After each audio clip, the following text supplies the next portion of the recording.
Fashion design அப்படிங்கிறது வந்து ரொம்ப ஒரு ஒரு அட்ராக்டிவாக இருக்குது அப்படின்னா, அந்த அட்ராக்டிவ்க்கு ஏற்ற மாதிரியான வாய்ப்புகளும் இருக்கா?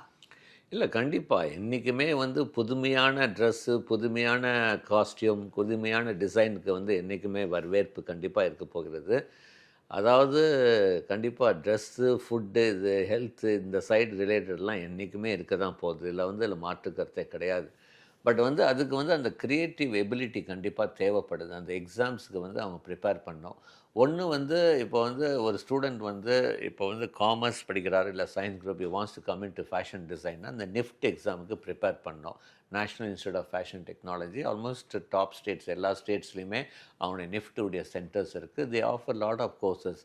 ஃபேஷன் டிசைன்லேருந்து வந்து ஃபேஷன் டெக்னாலஜி முதல் வந்து வந்து ஆக்சஸரி டிசைன் இது மாதிரிலாம் இருக்குது. பட் இதில் வந்து ஃபேஷன் டெக்னாலஜி வந்து science group students only can take. Maths, physics, chemistry அந்த ஸ்டூடெண்ட் தான் ஃபேஷன் டெக்னாலஜி வர முடியும். பட் ஃபேஷன் டிசைன் வந்து any group of students can take.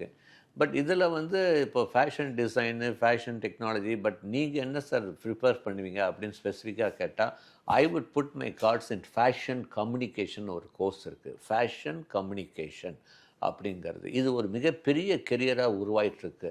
இதுக்கு வாய்ப்புகளும் இருக்குது. இது வந்து ஒன்லி நிஃப்ட்டில் தான் இருக்குது. இதுக்கு அந்த நிஃப்ட் எக்ஸாம் எழுதி இப்போ ஃபேஷன் கம்யூனிகேஷன் என்ன அப்படின்னா, ஒரு ட்ரெஸ்ஸு நீங்கள் ஆன்லைனில் வாங்குறீங்க.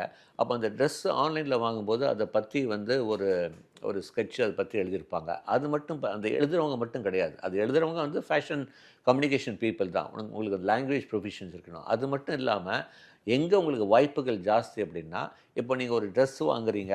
அந்த ட்ரெஸ்ஸு வாங்கும்போது இப்போ வந்து டாப் அந்த ஆன்லைன் வெண்டர்ஸ் என்ன பண்ணுவாங்கன்னா, நீங்கள் பார்த்துருப்பீங்க கீழே, "the people who bought this also bought this."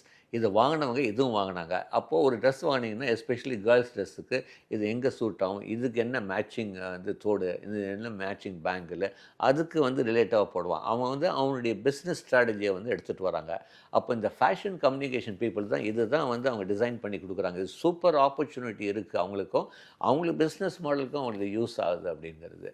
So இந்த மாதிரி ஃபேஷன் கம்யூனிகேஷன் அப்படிங்கிறது கோர்ஸ் வந்து இருக்குது. அப்போ சில பேர் கேட்கலாம், சார் நான் இதெல்லாம் எனக்கு தெரியாமல் போச்சு சார், நான் இன்ஜினியரிங் படிச்சுட்ருக்கேன், ஒரு ஆர்ட்ஸ் படிச்சுட்ருக்கேன், நான் பிஜியில் ஃபேஷன் கம்யூனிகேஷன் பண்ண முடியுமா? கண்டிப்பாக பண்ணலாம். நிஃப்ட் பிஜி எக்ஸாம் எழுதிட்டு ஃபேஷன் மேனேஜ்மெண்ட்டில் வந்து நீங்கள் ஃபேஷன் கம்யூனிகேஷன் எடுக்கலாம். எப்படி எம்பிஏல நம்ம ஃபினான்ஸு, ஹியூமன் ரிசோர்ஸு, மார்க்கெட்டிங் மாதிரி எடுக்கணும், அது மாதிரி நீங்கள் ஃபேஷன் மேனேஜ்மெண்ட் பண்ணும்போது ஃபேஷன் கம்யூனிகேஷன் வந்து நீங்கள் ஒரு ஸ்பெஷலைசேஷன் பண்ணலாம். வாய்ப்புகள் நல்லா இருக்குது. ஃபேஷன் டிசைனே இருக்குது. பட் ஃபேஷன் டிசைன் தாண்டி இன்றைக்கி வாய்ப்புகள் வந்து ஃபேஷன் கம்யூனிகேஷனுக்கு இருக்குதுன்னு சொல்ல விரும்புகிறோம்.